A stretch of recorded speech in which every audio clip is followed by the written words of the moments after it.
Ayan, magandang tanghali po kay sa ating lahat mga idol no. Nandito tayo kay Kuya. Kuya, ano pangalan mo Kuya? Ricardo Canyamo. Ricardo Canyamo. Ayun. Tapos ilang mo dito Kuya? Ilang karatilya ang buhangin mo? Apat na karatilya buhangin. Ilang sako simento? Isa. Ang molasses mo ilang cans?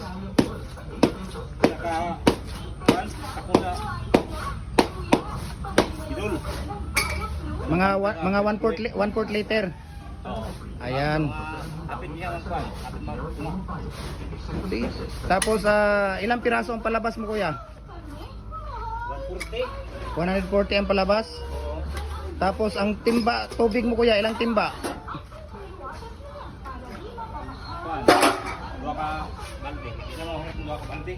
Dalawang timba. Depende pag basa ang buhangin. Ayan, kaya sa sino pang hindi nakapag-follow ng Facebook page natin, follow na po kayo. Jim Hardware and Coco Lumber ang concrete products, Balulang branch, Jim Hardware and Coco Lumber ang concrete products, Kanituan branch, Jim Hardware and Coco Lumber, Tambo Magasandig branch, at saka sa ating personal YouTube channel, Felix Tan Pagikan Jr. at saka sa ating Facebook page, personal Facebook page, Felix Tan Pagikan Jr. at saka sa ating Instagram account, Felix_Pagikan 2000. Ayan, kay Kuya, ano pangalan mo ulit Kuya? Ricardo Canyamo. Ayan, Ricardo, kay Kuya Ricardo Canyamo. Thank you so much Kuya. Yung nagawa ng bricks yung lang Bikoy. Okay.